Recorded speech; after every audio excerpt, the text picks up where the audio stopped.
Yeah. So thank you very much. So how is the transition? Lillian? Yes, how is the transition? You've told me you did the market in Oria? Yes, we did the market in Oria. And then you're now moving to the affordable housing. Affordable housing. Okay. Yes. Of course, initially, just as I said, when we started on the markets, we wanted to look at how we could deliver that. I think now in the transition, we had a bit of challenges on the site, but we are ready to take up the challenge. Yes, I mean, it's exciting, I must say. Initially very scary, but we are up to the task. We've been able to tag along other women professionals. I work with quite a number of women in engineers, the construction management. So we are a team of women. So as far as delivery is concerned, I don't have any doubt in my mind. Just had a few issues with the community, which has already been sorted out. So we are hitting the ground. Yeah, thank you. Let me ask you again, Mutuku? Who is Mutuku? Mudeu. Sorry, Mudeu. Mudeu, I know you have some contracts in Nairobi? Yeah, I am in South B. You are in South B? Yes. Okay. There is actually the MCA for South B, Waidera, yes, was telling me how she is very happy with what she is seeing that's going on in South B. And South B is not an ESP market. It's a big market. What is the contract value for South B? It's 332 million shillings. How many people do you have working on the site? We have, like when we are doing a concrete casting, we have 452 people, and we actually have like 12 machines. That is the mixers, the hoist, and all that. I don't use the ready mix because I'll only have that car that brings the mix, and there is no workforce. So I use those people to create employment, to come and cast. So generally, in a busy day, I have 452 workers. And on a normal day, at night, I can have around 70 people. And by daytime, I have around 80 to 100, depending on the activities at the site. Yeah. And different stages, yeah, of the construction. What? Different. I'm saying different stages of construction. Yeah, you have different number of people. Of course, yeah. Yeah. Yeah. Okay. Let me ask you, how are you working with the banks? What is the experience you have with your bankers? My bank, yeah, I bank with the National Bank, and I have been given musikuje kuniua that an overdraft of that 5 million that I can work without minding another thing. But I am paid on time. It's only when I have some hinges in finances, but they give me an overdraft because they know, they are sure that I'll get money. Yes. Before affordable housing, before this program, yes, were you a contractor? What? I have a long story, Your Excellency. Yeah, I started as a cashier at site when I finished my O-level in 09. And it's a long story. Okay. And now So we leave it for another day, the long story. Yeah, I can touch some small details. Okay. Yeah, I started as a casual laborer. Wakati wanawake walikuwa wanaambiwa kazi ya mjengo si yao, but because I come from a humble background, I had to start there where I saw an opportunity. From there, the boss of that company saw my efforts, and she promoted me to start paying and looking for those who are not working so hard to deliver. That was in 09. I started in West Pokot. And from there, I have grown. I have been, I've bought shares from the company. Now I'm a shareholder and actually a director for the company. And I'm semi-literate in terms of construction because I have not gone to any class of engineering, but I've learned through skills. And that's why I'm always in site. I know everything from electrical, plumbing, masonry, roofing structure, design, nini kila kitu. So you say it's a long story. Yeah. Indeed, I think it is a long story. But now you are a shareholder in the company. I'm here seated with the president because I'm a shareholder. Great. So thank you very much. I think when we talk about bottom-up, I think Mudeu here represents what bottom-up is. It's a living testimony, according to her. Really, somebody who was working in a construction site, today owning a construction company. That is what it takes. It takes resilience, it takes believing in yourself, it takes working hard. And that is why I said in my presentation here earlier, dreaming is free, the hustle is not. You have to wake up, you have to do what Mudeu has done. That's why she's sitting here today. Tumpigie makofi Mudeu, jamani. The great lady Jennifer, sitting next to me here, Jennifer. You remember those days? I remember those days very well. Yes. Long hours, many days. A lot of negotiations. And a lot of negotiation, yes, with a big team. When you look back today, you know, you remember when we were talking on that table, it was far-fetched, you know? It was the usual government thing, or, you know, and you guys were saying, or, you know, are these people really going to pay? Are they going to do this? Can you tell this audience, then and now, what do you have to say? I'm amazed by the grace of God, the far we've come from my boardroom sitting, discussing. Actually, it started in Naivasha. Can we do this? What's the right rate? 35,000 per square meter. Oh, that can afford. And I walked from that podium and I told the VS, we are going to do this. Let's go and crunch the numbers.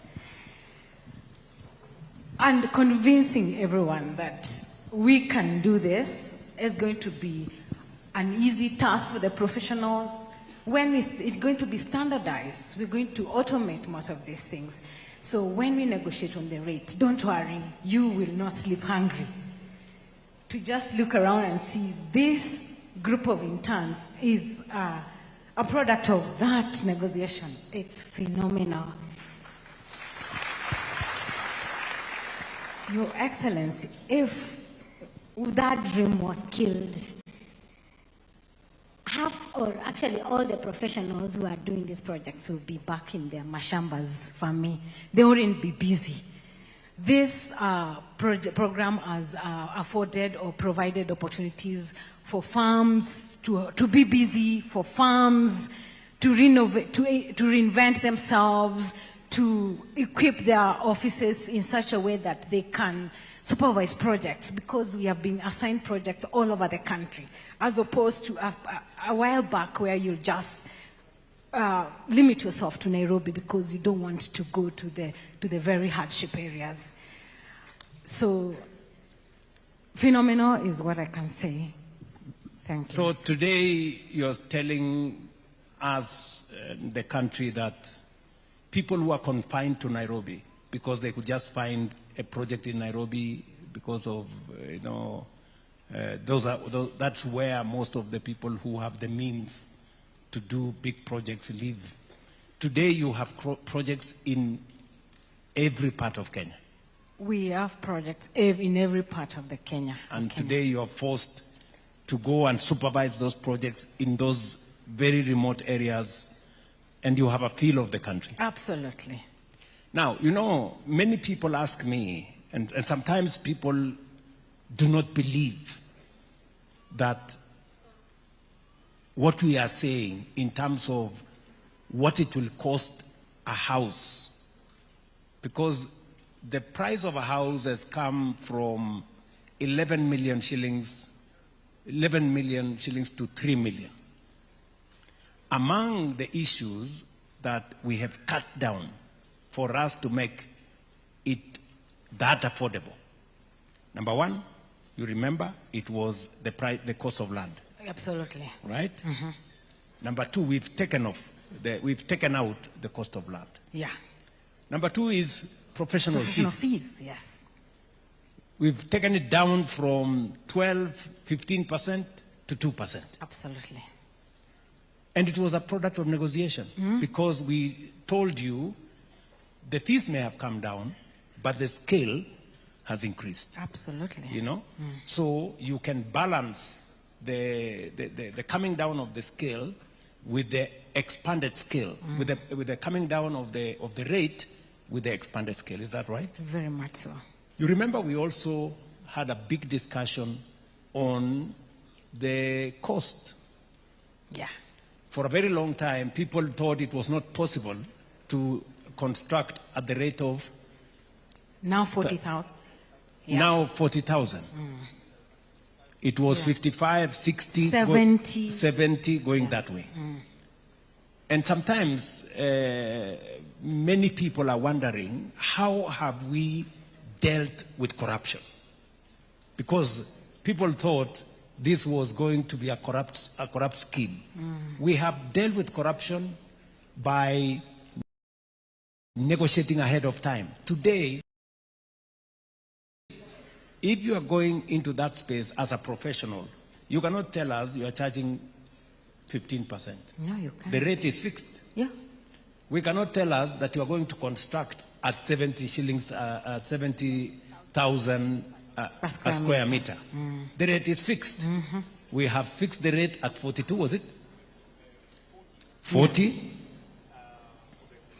For the strut. So we have two types. We have what is called the contractor model. Yes. It is 40,000.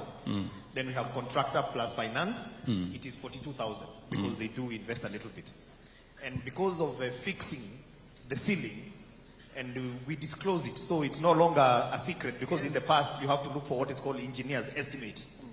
And those who have engineer's estimate, obviously they have an advantage. So we publish our budget, we publish our rate, and what we have seen is that people are competing. So if you come at 42, you know you're going to be the most expensive.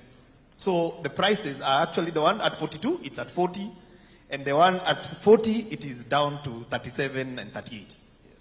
So just for the satisfaction of the people of Kenya, and Jennifer sitting here, we did something deliberate to protect the resources of the people of Kenya. Ordinarily, there would be corruption with engineers' estimate. This engineers' estimate is a moving target, or has been a moving target. So what we decided is we are going to have, we costed everything. We agreed that if you want to come and work with us, the rate we are going to pay is 42,000 per square meter. If you cannot do 42,000 per square meter, thank you very much. Go find some other job. Right? And we have found that it is doable. And that is why we have complete projects that are going on, whether in the market space, whether in all the other spaces. And therefore, I want to assure the people of Kenya that we were intentional. When I said, I remember making a statement that there will be no money to be stolen. I meant it. Today, there is no money to be stolen in affordable housing because the rates are fixed. Yes, there is nothing to, there is no negotiation actually. There is nothing to negotiate. You either meet the rates or you take a walk.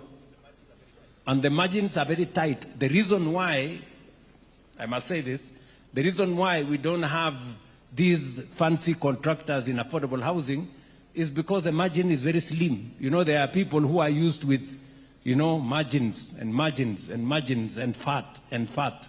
There is no fat. There is just a reasonable margin for people who want to do business. Those who want to steal from government, they have to look for other places. It is not going to happen in affordable housing. And I want to thank professionals. You people have really gone out of your way and you have helped us. Thank you. Amina. I know it's, what challenge do you have as a lady in this space? Have you experienced any challenges when people discover that you are a woman and you are the boss and you are in charge, or it's been okay? The challenges is there, being a woman in this field, and I'm not I'm not an engineer. I did accounts, so being an accountant and then going to construction field, it was not easy. But with all the challenges, I got strong, confidence, and do a good work, a quality job. Yeah. So you have overcome the prejudices. Yeah. You have overcome the challenges. Yes. And slowly people are beginning to believe in you as the person in charge. Yeah. And the owner of the business. Exactly. Yeah? Yeah. So I'm happy that you're doing the markets. What is your plan? What's your plan going forward? Have you built enough capacity for you to transition to the next level? Exactly.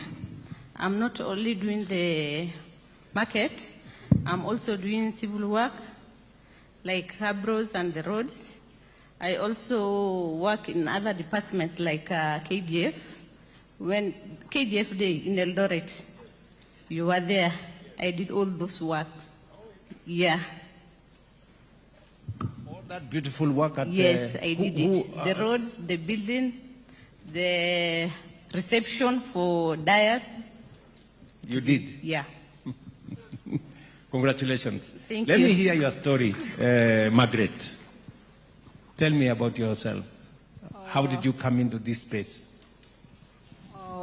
I did business management, and now since I have that knowledge of business, when I started now this business of construction, it was a bit easier for me because I had the knowledge. Also, as a woman, when I started this business, sometimes they look, the men now, they say, "Aye, how can a lady get such a big contract?" Those questions. But I normally tell them what men can do, ladies can do better than them. I'm also doing business in other ministries, not only this one of housing, and I'm doing well in business. Currently, after I finished the Kamwongo and the Kakong market, I'm now doing Syokimau and the Katangi ESP market. So thank you, Your Excellency. You have made it, you have uplifted us women. You have placed us somewhere with this program. And I also want to add this, Your Excellency. I've been in business for over 20 years, but it is during your tenure where now I can handle a business of 100 million. Thank you, Your Excellency. Did you say Kamwongo? Yeah. The market I came to? Yes. When you are doing your tour in Ukambani, Yes. The market in Kamwongo. Yes, I remember. Yeah, I was. Kamwongo is complete, right? It's complete. We have already handed over. Yes. Only the civil works. Oh yeah, and there was some capro outside there. Yeah. That's only what is remaining. Yes. And electricity. And electricity. But it is complete for You did. occupants. I went to the market built by this lady in a place called Kamwongo in Mwingi. And she has done a wonderful job. Honestly, she has done a wonderful job. Congratulations, Thank Margaret. you. Thank you, Excellency. You have done a great job. Let me ask you, what's the difference, between the contracts you have now, the challenge before? What was many people tell me before, people had difficulties engaging government because you'd get a contract, you do the job, and then it stalls because there is no money. Is that the case, that it was different then and today? Before it was very difficult when you see the exchequer, whatever. But with this housing levy, once we do our invoice, in 2 weeks' time, we have our money. And it makes us easy for us to continue with the project. Now, let me ask you a final question, Jennifer. I know you live in Kenya. There are politicians who are saying they want to scrap housing. They want to do away with all this, that it is the wrong thing for Kenya to do. What do you have to say?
Yeah, in terms of the supply of labor, yes. Actually, I want to agree with her, and it's important that that's an area that I'm almost saying we, but yes, your administration needs to focus on, Your Excellency, because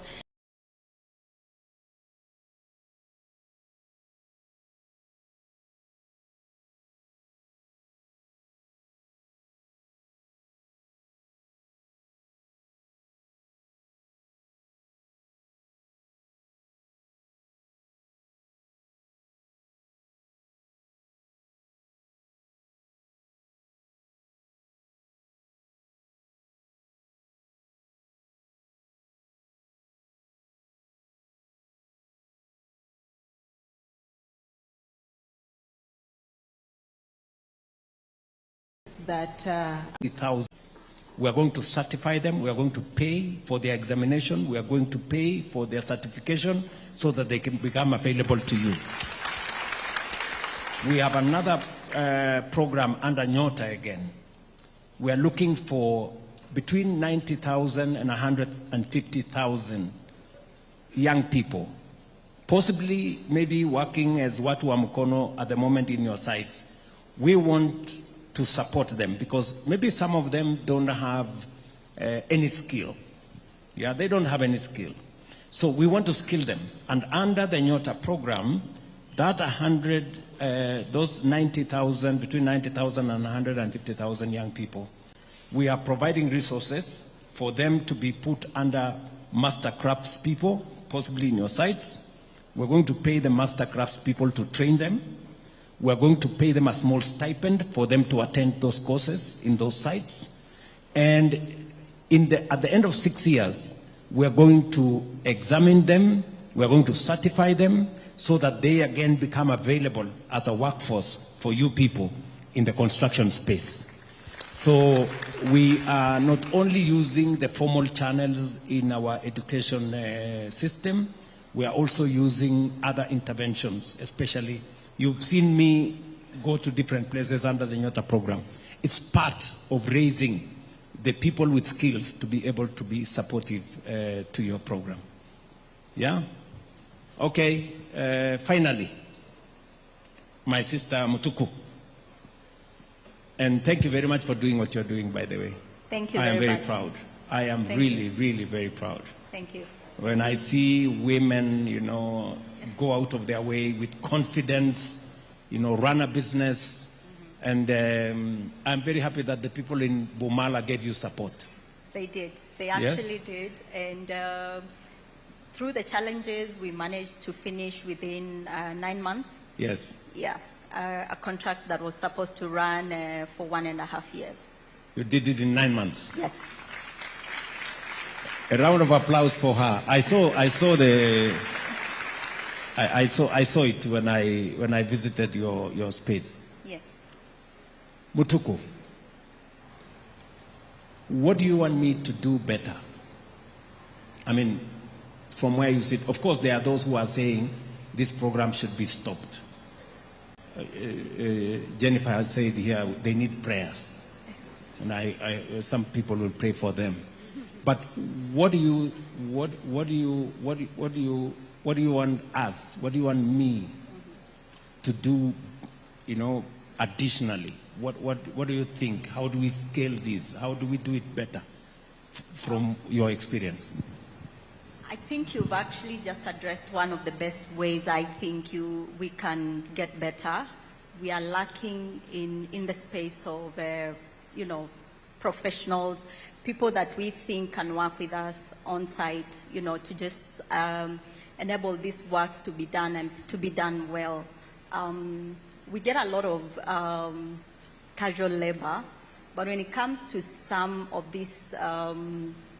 these fields, especially mechanical fields, electrical fields, you find that there's a lot of gaps there. And importing does not work very well, especially for some of us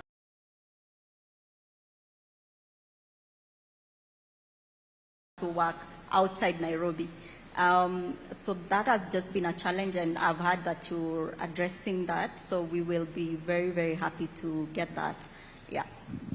I hope young people are listening across the country, that there are real opportunities in the construction space for some of the construction professionals, whether they're electricians or carpenters or mechanical people or people in the electrical space.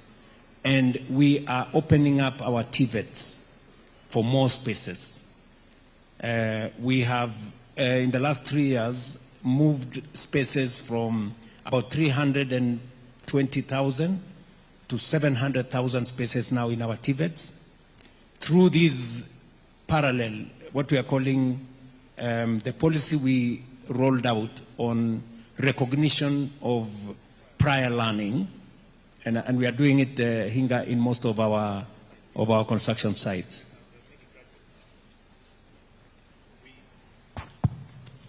We do have, at the moment, we have already graduated over 1,000 of them, issued them with certification with both NITA and also with NCA, so they can become contractors and also they can become consultants. Finally, let me ask Margaret. In our midst here, we have interns. Some of the people who come to your site, maybe they've just graduated from a TVET or a vocational training center as an electrician or as a plumber or as an engineer. Sometimes when you get fresh graduates, do you experience a challenge of them not having as much experience and that maybe they have good papers but it doesn't translate to real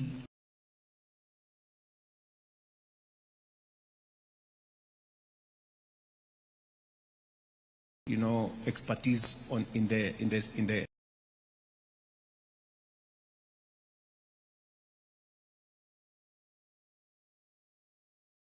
They use it very well because they know the contract may go for 9 months, some 6 months. Then now they don't know whether they will be attached to another contract or not.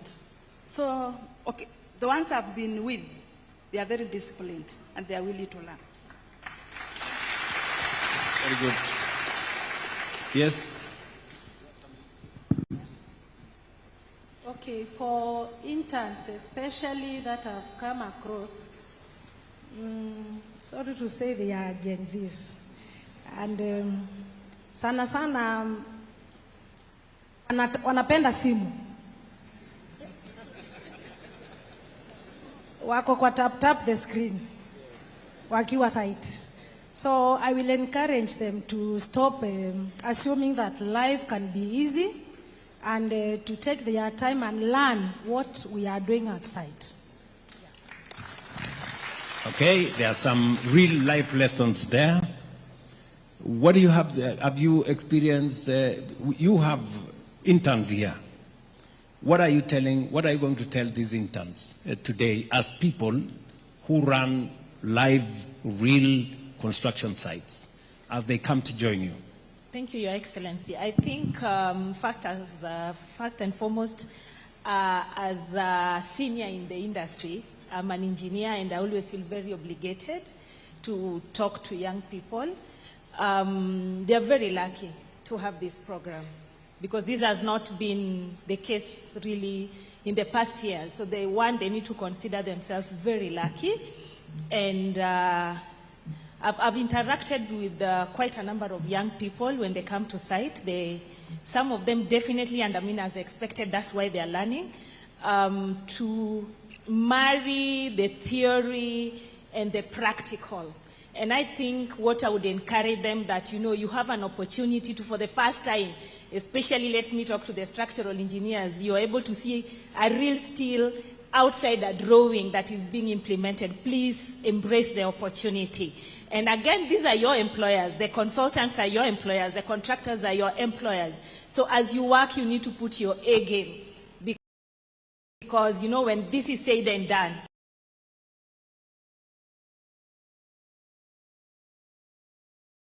you'll still need to continue working. And who knows, you'll probably just be interviewed. It's just that it's a longer interview over the months. So I would encourage them to do their very best. It's okay not to know. That's what I tell young people. It's okay to ask. We all started from somewhere.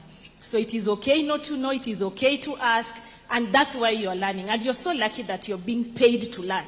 I think that is the take home, that you're being paid to learn. Thank you. Okay.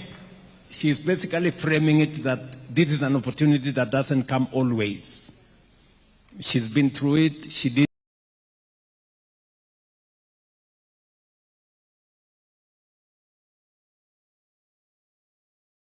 have the opportunity you have.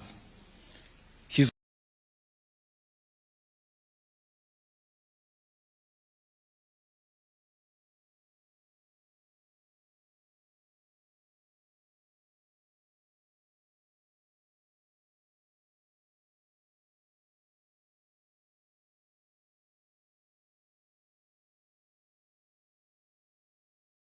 site today, you are an intern.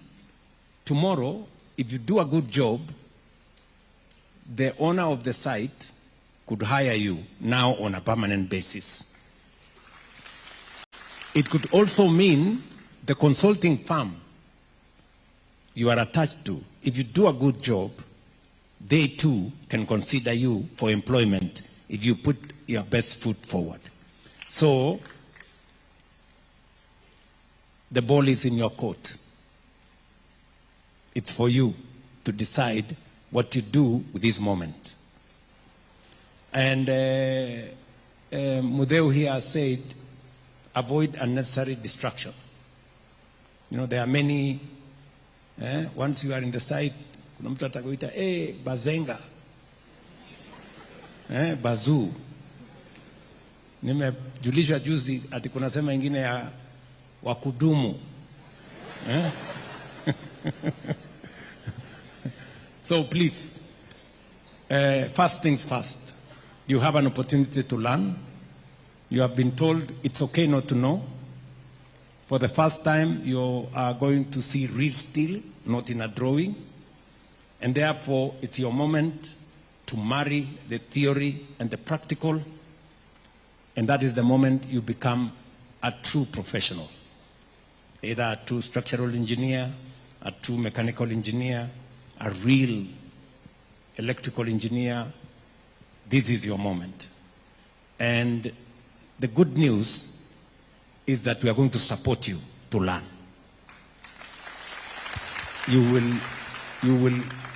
Many people go for interview, but this is an interview where you are paid a stipend. So, mujipange. Sawa. The moment is yours. So, thank you very much. Thank you very much. A round of applause for our panel. Thank you so much. That was a wonderful conversation. And now we are going to up the gears a little bit. We're going to have the second panel. And we have a last one. So the president said he's not in a hurry.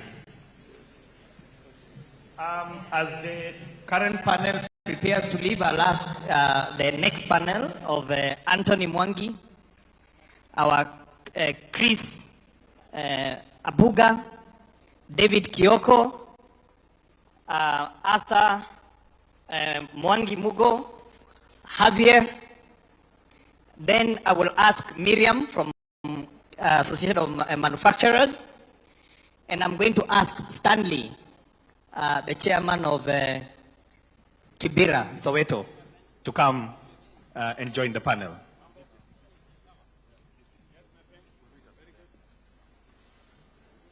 Right.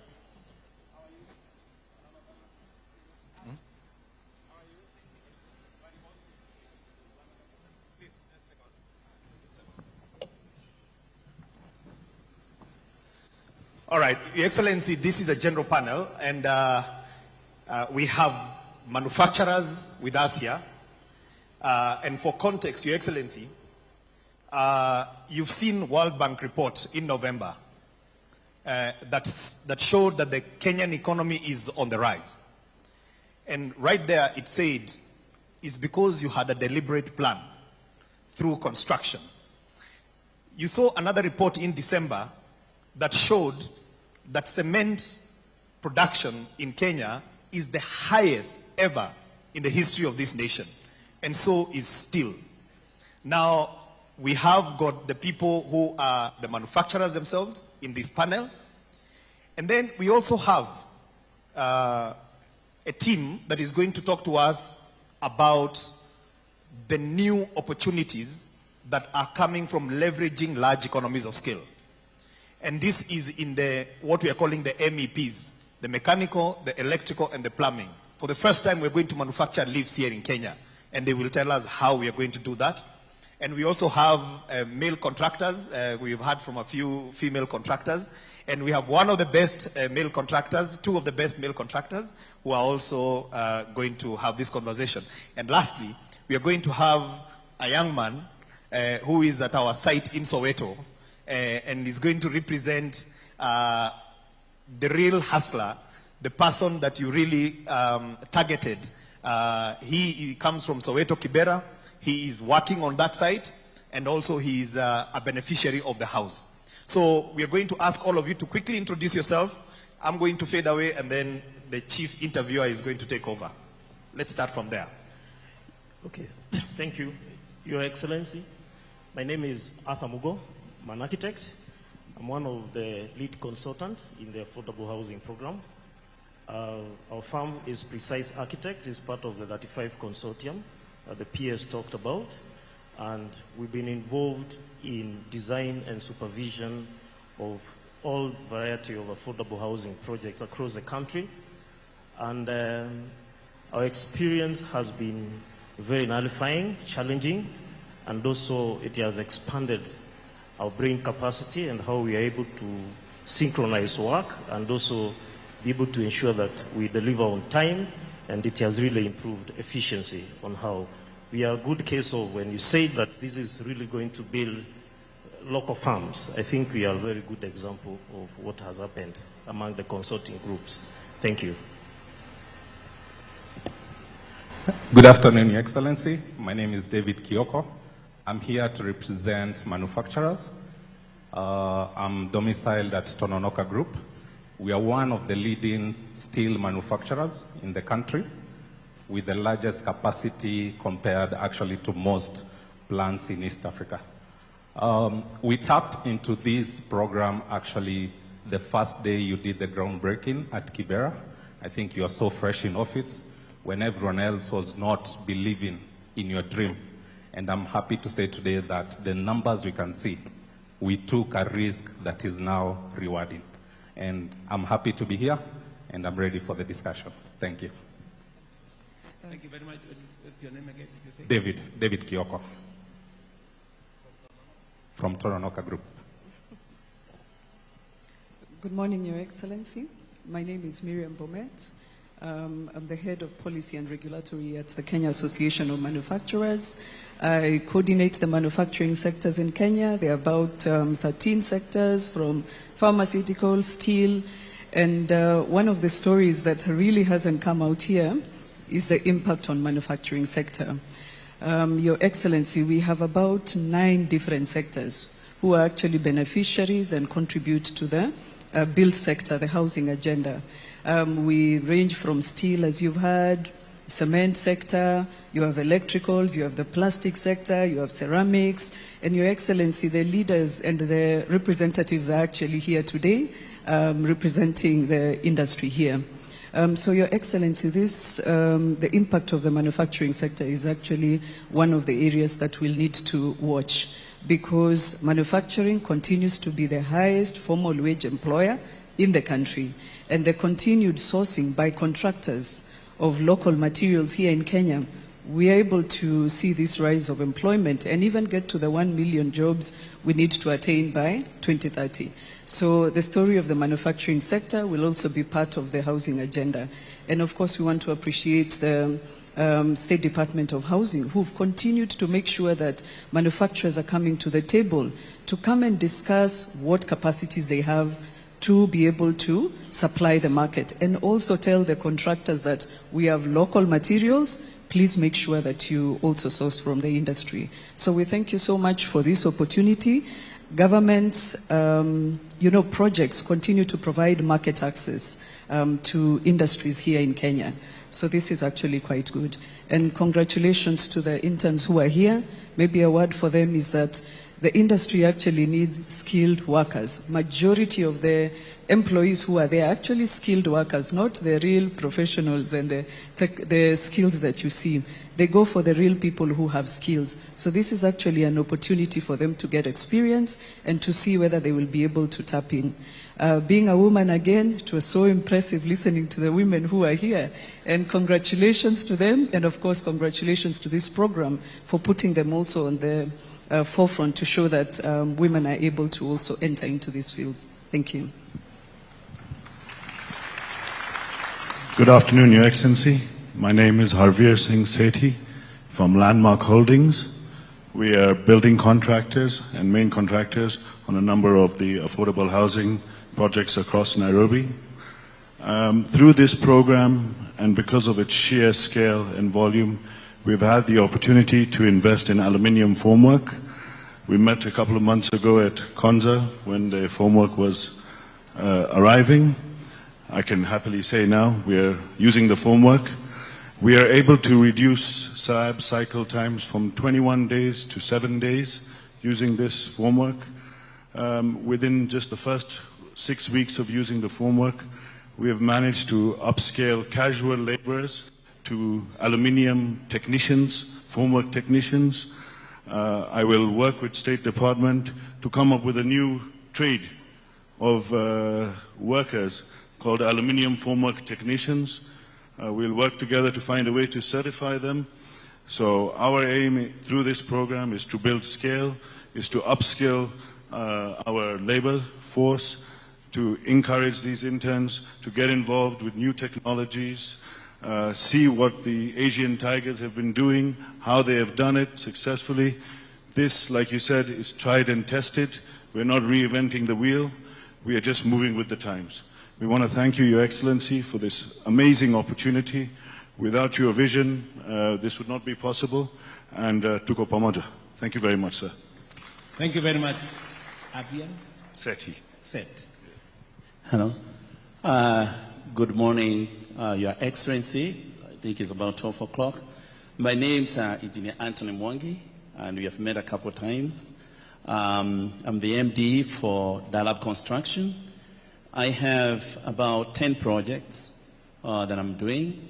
I have one in Karatina where you came the other day and you did the groundbreaking. I have another one at Thika, Kabati, Kiabu, where I would I'd ask you to visit us one of these days. I'm also doing institutional housing, 3 universities, cooperative, multimedia, and Kenya School of TVET.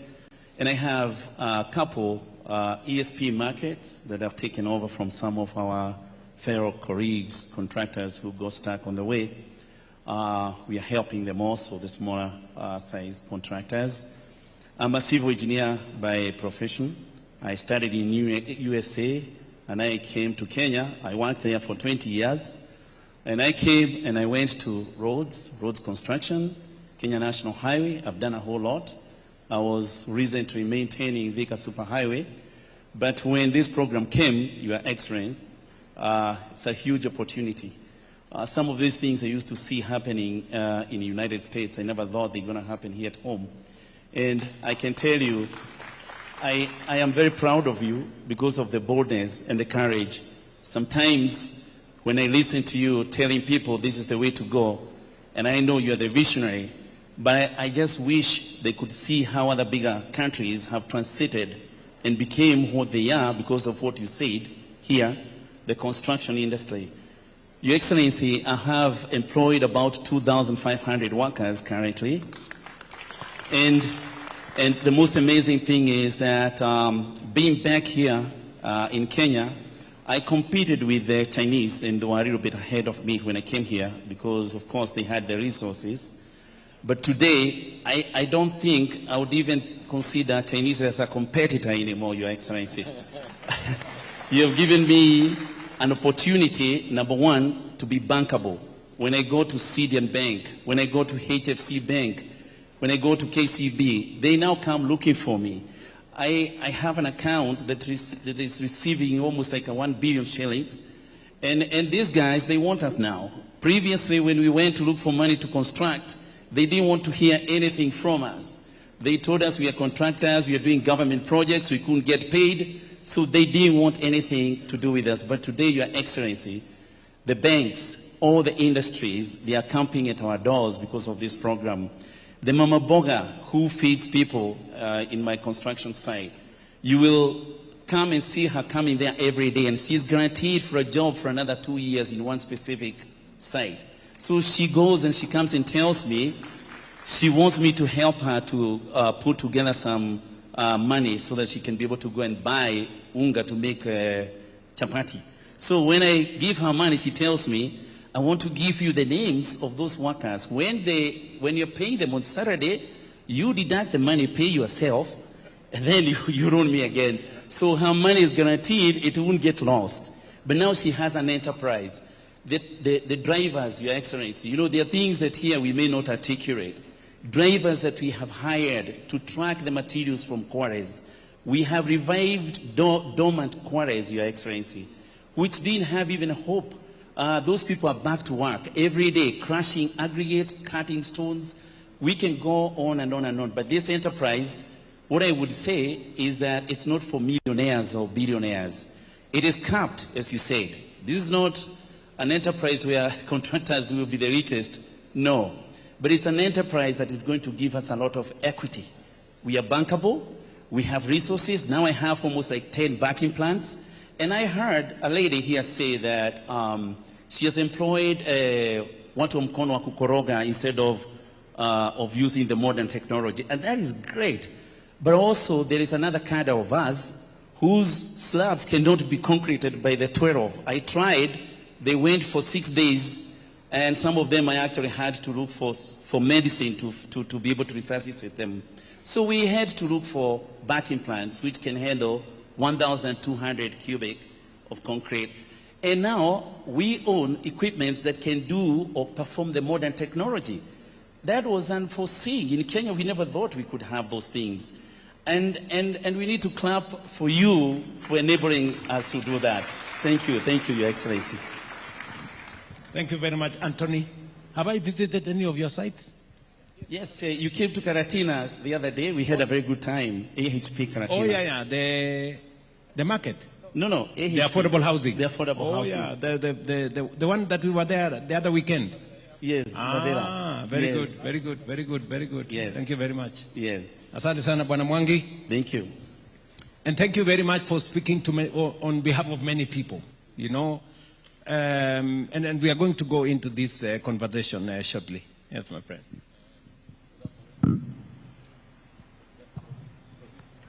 Afternoon, Your Excellency. I'm Chris Abuga, MEP, engineer, electrical engineer by profession. I run a firm by the name of Links Consulting Engineers. I lack words because when we started the program, we focused on what we knew, and PS had a dream, which I know he came and consulted with you. That's why he was talking about manufacturing.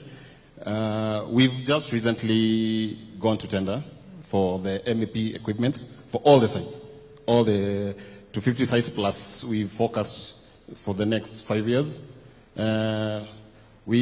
Whatever we are doing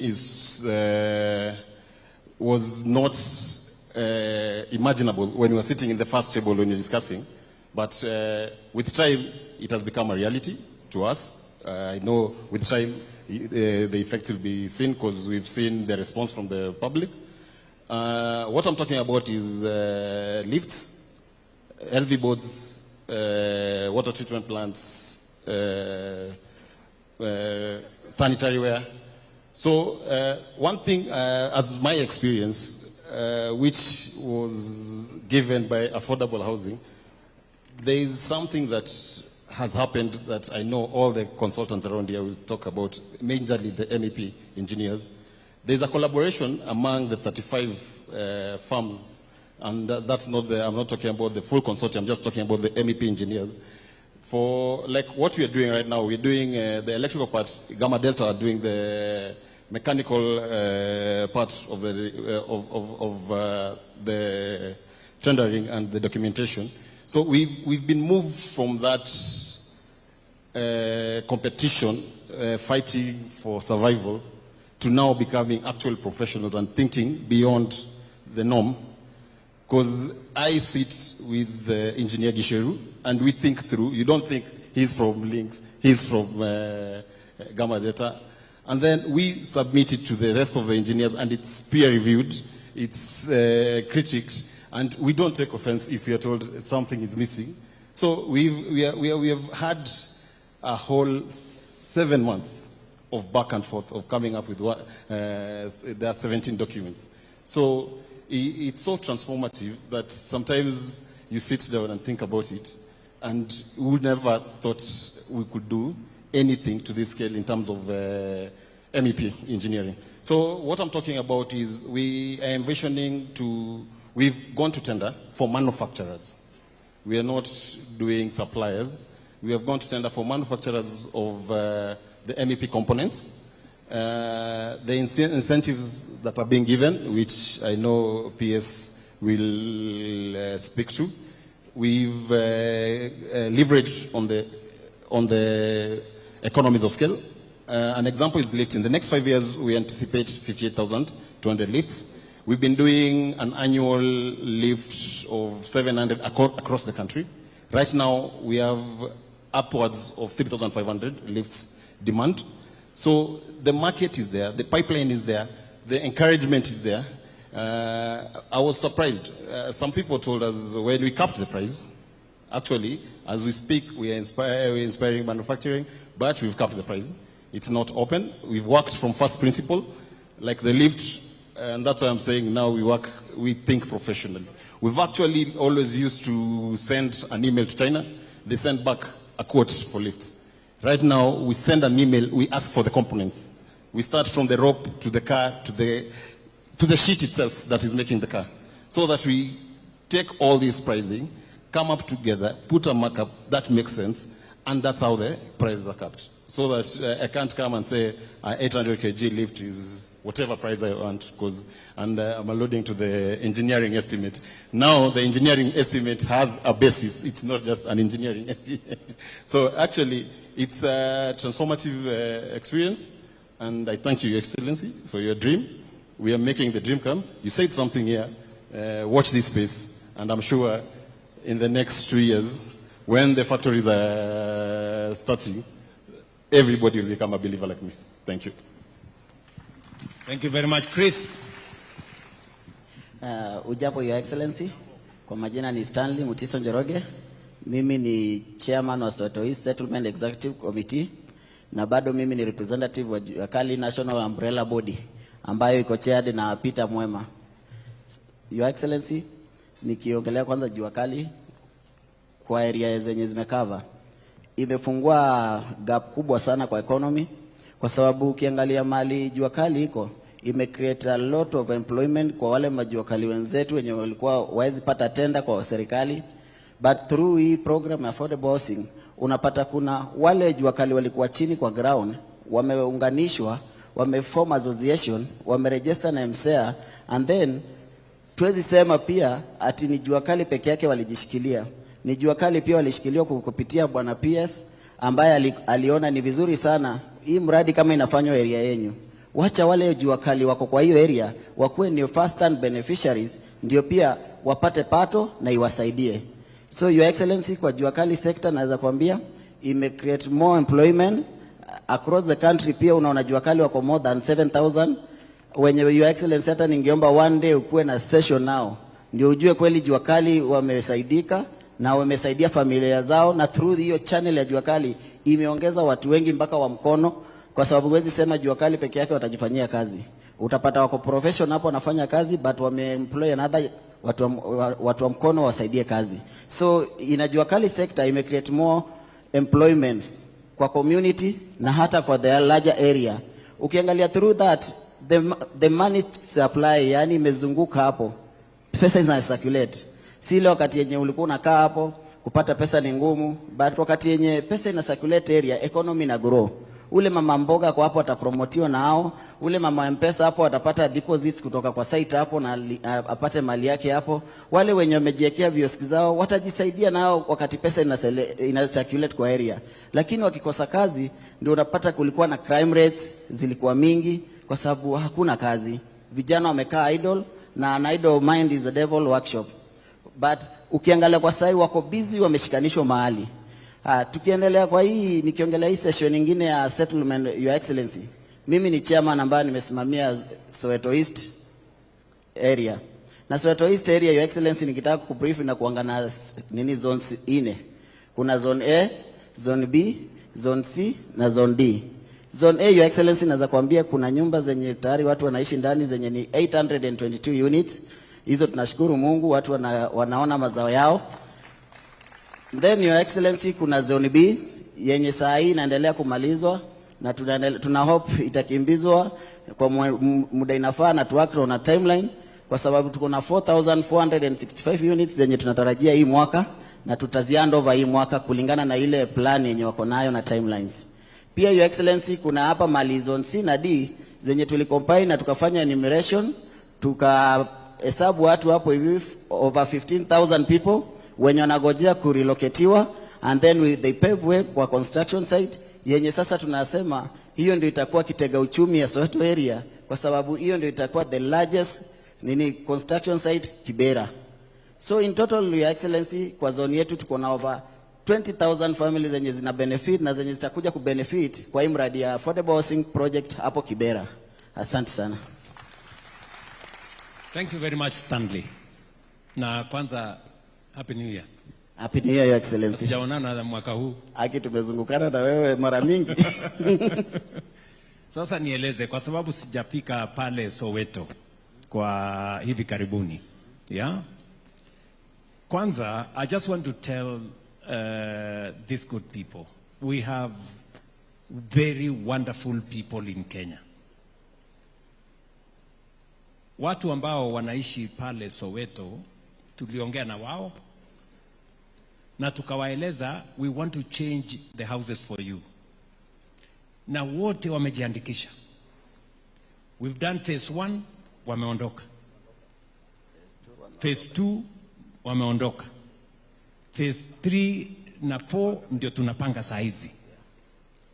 Bila ya kuvunja nyumba ya mtu, bila ya mambo ya demolition, bila ya kuzumbua wananchi. That is the program that we have. Ndio sababu juzi wakati niliona kuna watu wameenda kubomolea watu pale Mukuru, nikawaambia wale wasimamishe na wawachane na hiyo ujinga. Mambo ya kubomolea mwananchi Kenya iliisha.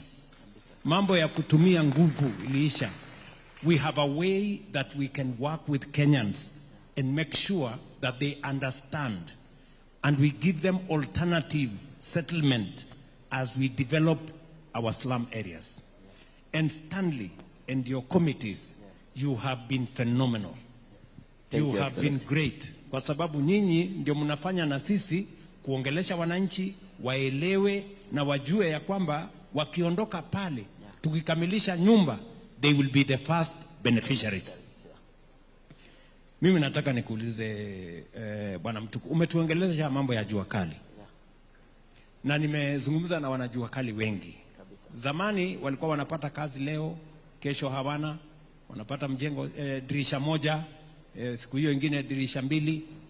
Mimi nataka nikuulize, leo madirisha, tulikubaliana na Bwana Hinga ya kwamba hinges, madirisha, milango iwe standardized. Na tuhakikishe ya kwamba ni quality ambayo ni ya juu. Wewe unaweza kusema ya kwamba mumefikisha hiyo quality? Do you understand that now jua kali wanatengeneza standardized doors? Kwa sababu zamani tulikuwa tunafanya designer.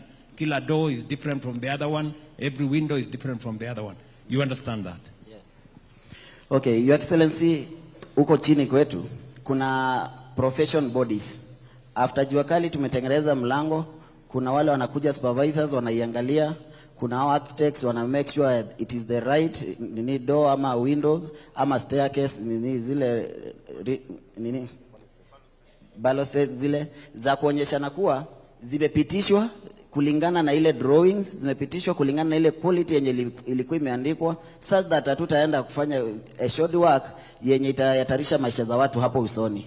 So the quality yenye jua kali na deliver ni the best quality yenye iko approved under professional bodies. Yeah. Nakumbuka the first time I met you. Yeah. Na nilikuambia hii Kibera tutaibadilisha kutoka slum itakuwa estate. Yes, in 10 years. Yeah? Saa hizi umesema the first 800 iko tayari na watu wanaishi. 4,460 something hapo Hinga, when there is an estimated time for us to deliver, I saw some painting going on. Yes, we are the first blocks zenye tulianza finishes by April it is done. So by April, so tell your committee members, April, May, June, we will be handing over the other 4,000. And I also want to tell you, the other 15,000 housing units, we have already issued the contracts.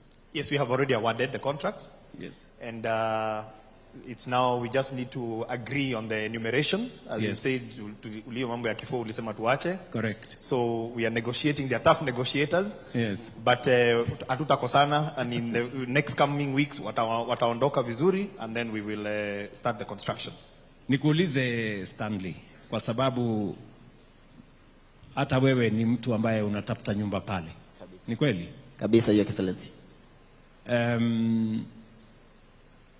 Unajua kwa mfano utakuwa unalipa pesa ngapi ndio uwe owner ya hiyo nyumba? Do you have an idea? Yes, I have got an idea. Yeah. unajua sisi kwetu tulikuwa unajua the 10% yenye tulikuwa nalipa na yenye tunapeana the deposit ilikuwa bed sita tunapeana 60 as a 10%. That means that tunainunua 600. And then tulikuwa na one bedroom yenye tulikuwa tunaipeana na 100, saving ya 10% ni 100, which means that in 1 million.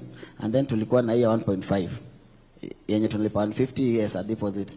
So hiyo tuko comfortable nayo sisi. Na kila mwezi rent to own itakuwa kama pesa ngapi? Unaona your excellency, kwetu kulingana na zile venye tulikuwa tumefundishwa na zile mahesabu, tulikuwa tumepewa a challenge na motivation pia. Tulikuwa tunaambiwa even if tumeambiwa to save 10%, we can surpass the 10% so that tukienda kwa mortgage ama ile rent to own yetu itakuwa chini. So saa hii uko na muscle, uko na nguvu kama kijana, uko na uwezo wa kusave pesa mingi. Juwezi jua hapo mbele family ikikuwa kubwa, majukumu itakuzidi. So it's better uweke juu ya hiyo 10% ndio upate, kama huyo atasave exactly 10%, utapata mwisho wa mwezi akilipa 3,000 yake kwa mwisho wa mwezi, mimi ndakuwa nalipa 1,500 depending na ile pesa niliweka. Sasa pale mbele ile nyumba watu wanaishi hapo Kibera wanalipa kwa hii nyumba haina choo, haina maji, haina chochote, wanalipa kama pesa ngapi? Your Excellency, saa hii nyumba huko ni 3,000. Ile ni ile nyumba yenye sasa yani the lowest saa hii unaweza pata Kibera ni saa hii ni 3,000. Na kulingana na saa hii kwanza venye relocate watu zone B, bei ilipanda kwa sababu watu ni wengi, nyumba ni chache. Na unajua watu wa Kibera wetu, Your Excellency, ni watu wa miujiza sana. Wanaona wakajaribu kwenda mbali, ni kama hii nyumba ni kama watakuwa wanaona progress sana. Yes. So walikaribia hapo karibu, ndio wakue bado ndio workers on site. Ndio pia wakifanya kwa site, hiyo pesa wanapata itawasaidia the daily needs na bado itawasaidia kusave that 10% ya nyumba yao. Okay. So that's why wako hapo karibu. So Stanley, ile nyumba mtu analipa kwa sasa ambayo ni nyumba ya mabati, haina barabara, haina stima, haina choo, haina chochote, ni 3,000.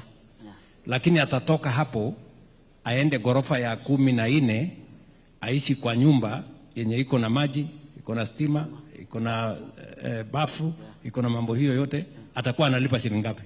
Hiyo 12,000 yetu. It cannot be more transformative than that. That is what it is.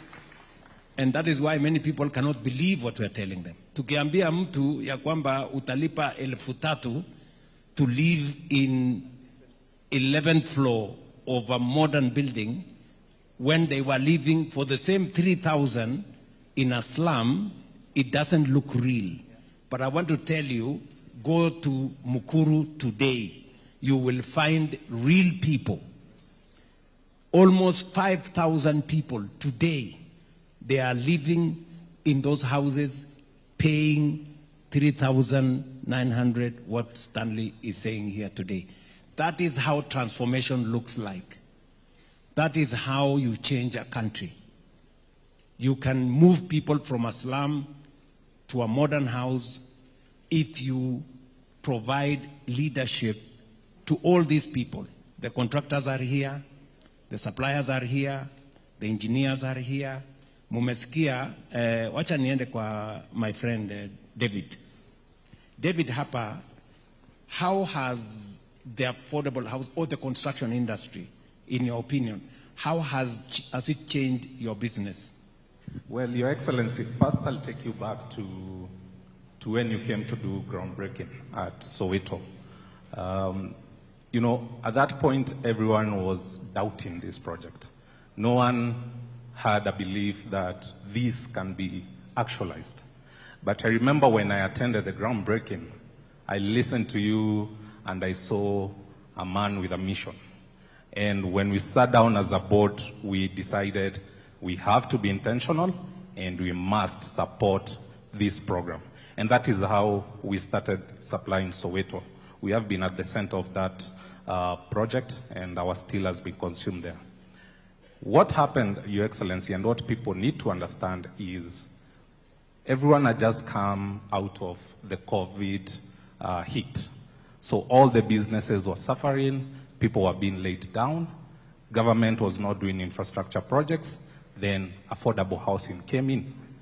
Affordable housing, from where I sit, has been in a space where it has brought back people to employment. We had reduced our workforce. Now our workforce has gone to almost 1,500 on permanent. We have within the supply chain another almost 3,000 people employed. Down chain, we have over 10,000 people who benefit from our factory production all the way to when Anthony is doing his steel.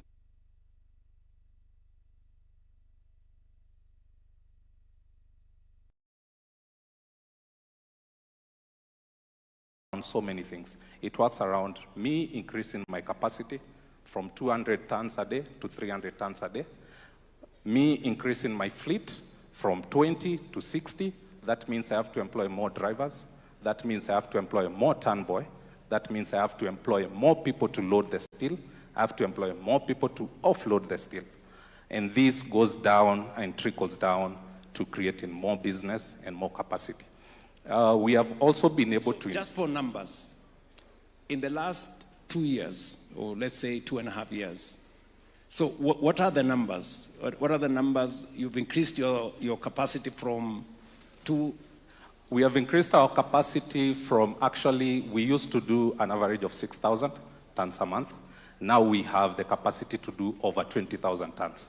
So from 6,000 to 20,000? To 20,000, yes. In terms of employees? In terms of production. Yes, no. In terms of employees, we had reduced during COVID to almost half, but now we have increased by over 1,000 people employed. Okay? And that is directly employed. Now, so you have another 1,000 people employed in just your company? Yes. And it's just one of the many? Yes, and that is directly. That's indirectly, yes. Because we have guys who do supplies, we have casuals who come in for the day labor, we have over 2,000 people. Now working? Yes. Help me, inform some of the people in leadership.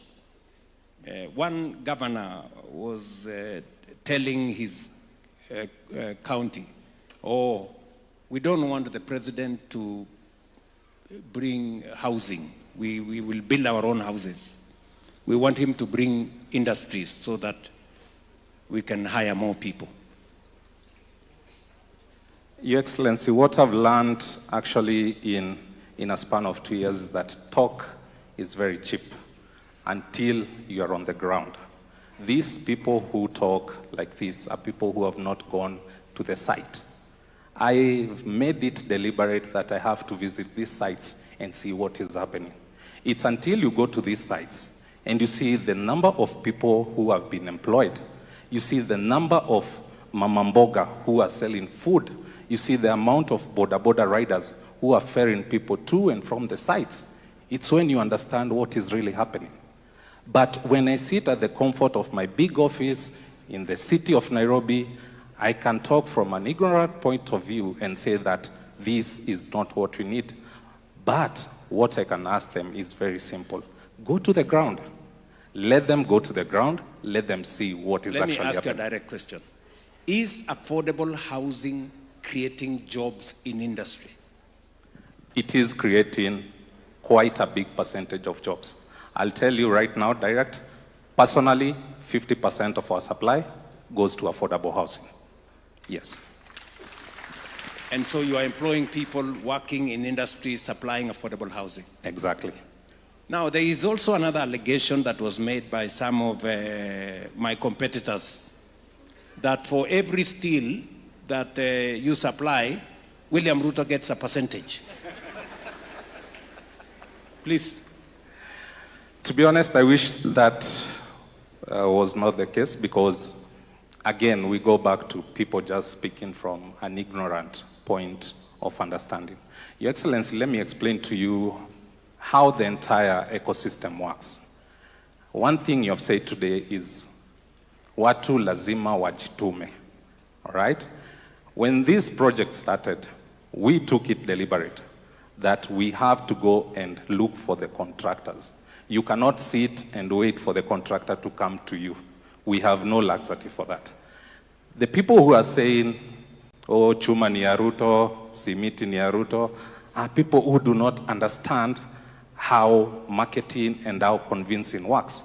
If I don't go looking for Anthony, he has no time to come looking for me. I have to be the one initiating a conversation and asking Anthony, the project you have in Karatina, between now, the point you get awarded, and the time you get your advance, how can I assist you do some milestones? You see? But this is a conversation that has to be intentional. You have to be on the ground to understand it. So all these people who are saying these things, it's unfortunate, but the devil is a liar. Today they are being shamed. Thank you very much. So let me ask you one more. Because we want to deal with the monster of corruption. In your business, in your association, and this also goes to Lillian, because for us to succeed, we have to work with integrity.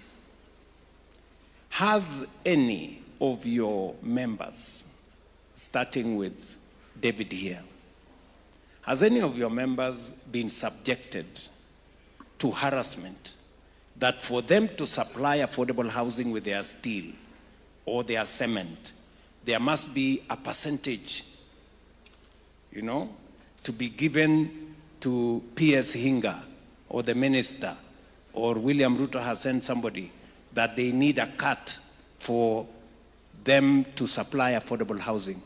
Do you have any experience, David? Has it come to your company? Do you know any other company that has been subjected to touch?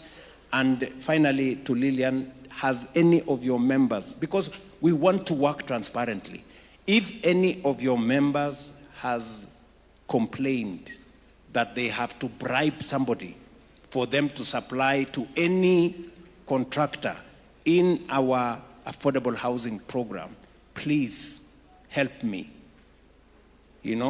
Let them step forward so that we can deal with corruption if it is there. Your Excellency, that has not happened. Actually, the only harassment we have, especially in the steel industry, is supply timeline. Because the contractors want to deliver on time. So they have to harass you to make sure you deliver steel or be it cement on time.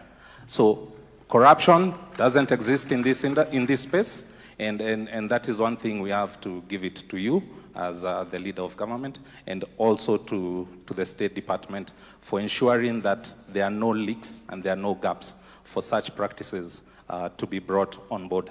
And also, Your Excellency, at the end of the day, with the capping that we are getting from the PS on how the margin's so small, how much can you give? You cannot give. It's impossible. Okay. So the margin is already too small to share with other people. The margin is too small to even tolerate. You don't have the luxury to share with other people. It's too small to tolerate even the thought of having that discussion. Lillian? Thank you, Your Excellency. I think integrity is one of the key issues that we stand for as we engage with the manufacturers. And definitely if there was any issue around corruption, bribery, we would have already raised this issue with yourself. This is something that, in fact, what he's talking about, the harassment that we are seeing is the PS calling us every day to tell us, what else can you supply as manufacturers? In fact, he threw it even to us and told us, start designing your own houses if you want us to make sure we mop up everything that is being produced in the country. So there's a move by the government to make sure that anything produced in industry is actually used in this affordable housing. But if it comes to any integrity issues, this is one of the projects we have not had until to date. Thank you. Great. Let me ask one more thing, Lillian. The numbers. We have numbers that indicate that the construction industry is now significantly contributing to not just jobs, but to the whole industrialization process and to the growth of the economy. Is that reflected in your members' businesses, or these are just stories on paper? Your Excellency, the good thing about the industry is that they become beneficiaries of any kind of economic movement in the country. And you can imagine now what is happening in the housing sector, that all the contractors now, and you've heard what he's talking about in China, before they go to China, because the costs are quite high, they actually ask the local industry first, can you supply this? And so this is actually trickling down. And every other time we are finding opportunities that are there to make sure that manufacturers are providing any kind of materials that need to be provided for this affordable housing.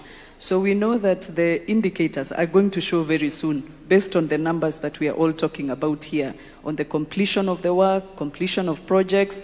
We're actually going to see that money trickling in. So a lot of the industries are supplying either directly, but majority of the time they are supplying indirectly through this supply chain of contractors. So you can see how the economy is moving in terms of the impact of prompt payments that we are seeing.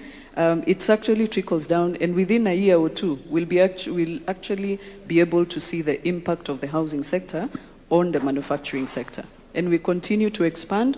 We continue to provide the lists that we need to show the government that this is what we have locally. Please provide an opportunity to source this.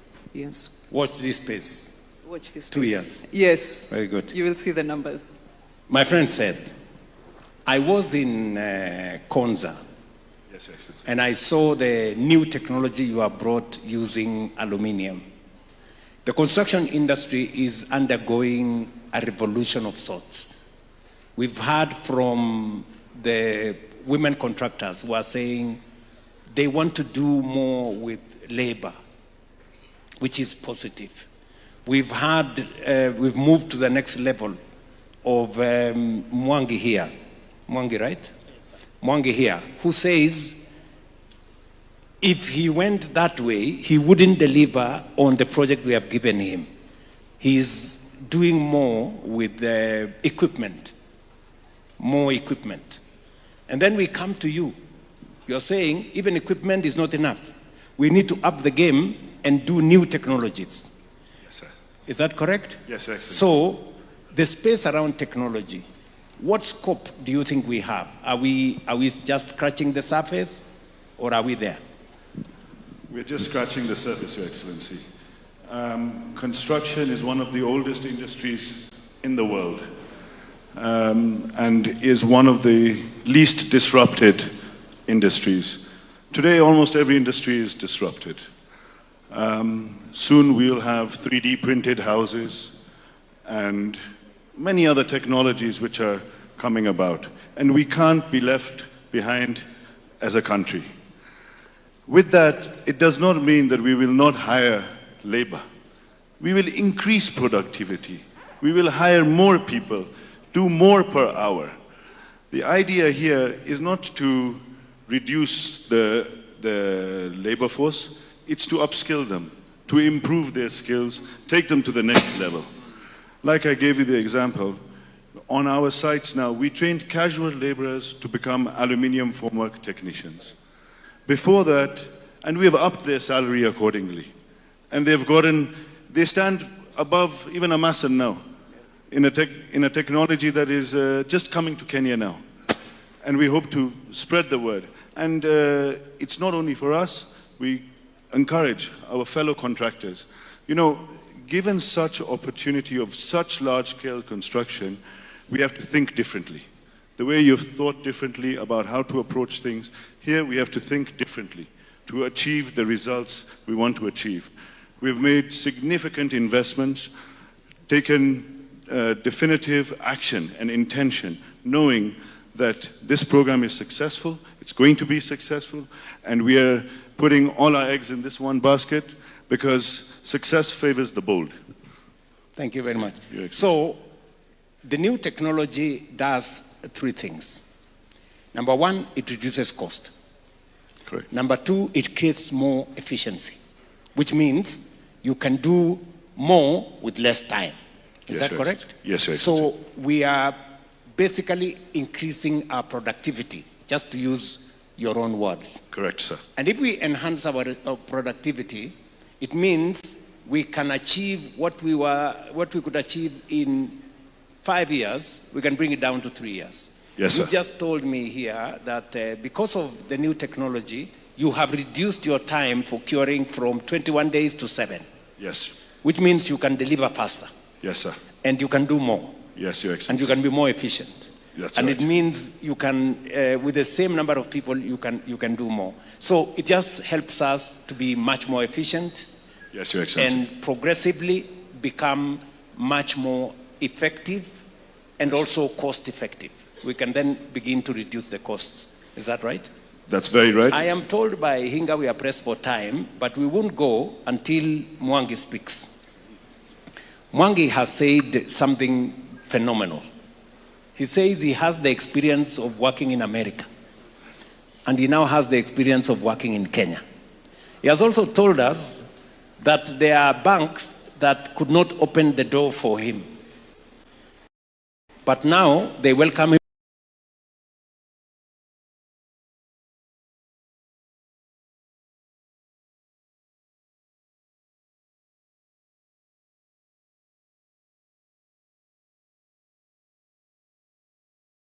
$1 million, and all of a sudden it receives, like she said, 100 million or 200 million. A lot of my contractors, of course, they had to even get started a little bit because psychologically that is not something you're prepared, and none of us knew anything like this could be practical. So even the art of knowing how to manage that kind of money, it is becoming a new thing in Kenya. When we went for a meeting in Mombasa, we all agreed, the contractors, that it has to be intentional because you're now dealing with the big numbers, and all of a sudden, everybody's treating you differently. I have all kind of respect from Tononoka, who could not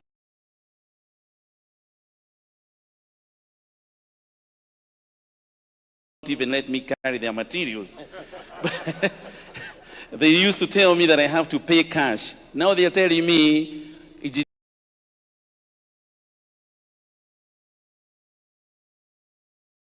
Tony, we will let you take materials, pay us after that.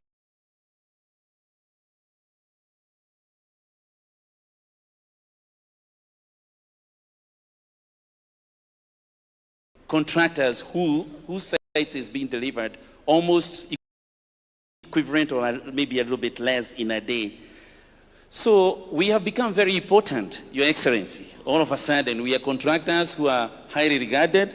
Contractors used to be regarded as people who are corrupt. This time, we are not people who are corrupt. We are people who are working day and night.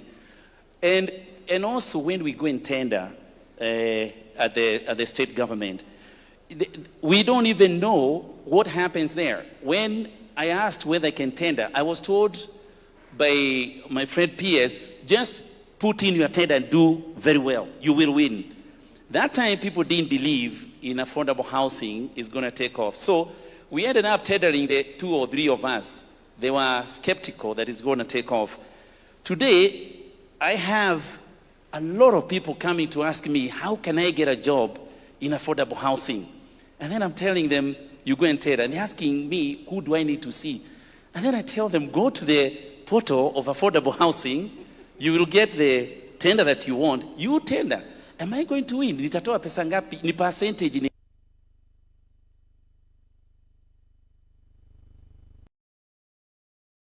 a job. So it is such a miraculous thing. And Your Excellency, all I can ask you of you kindly, don't give up. Don't leave it. Secure this so that we can do this for a long time. It feels good, Your Excellency.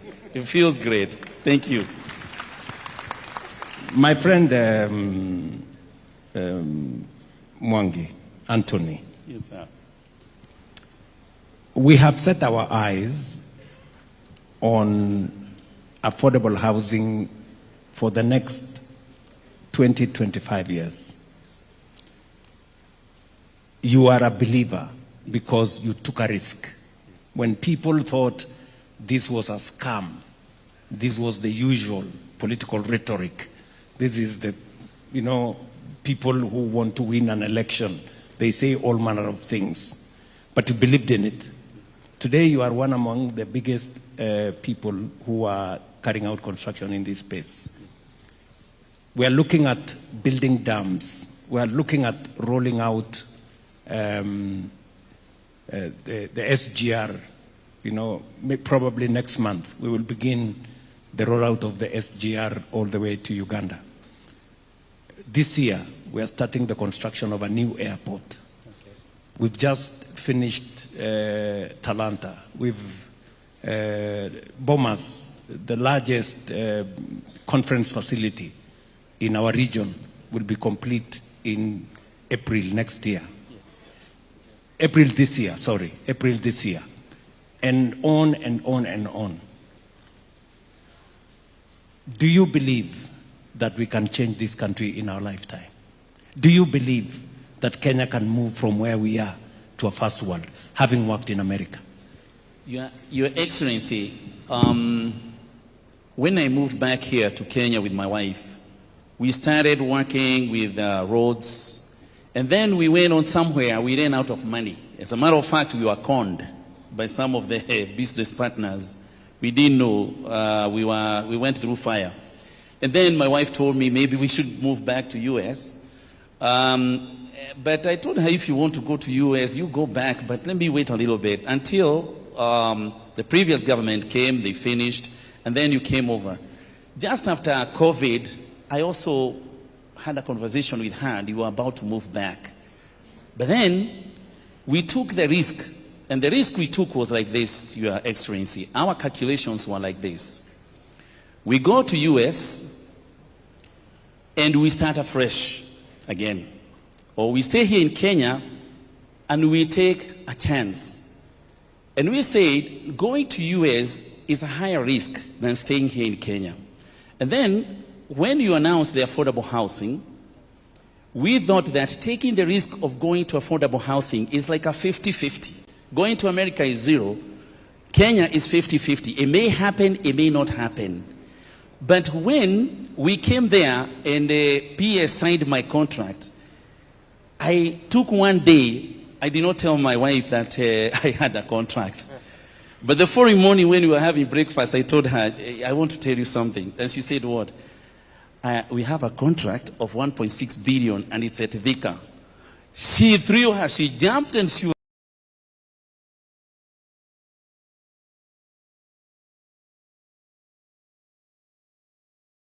very excited. But then she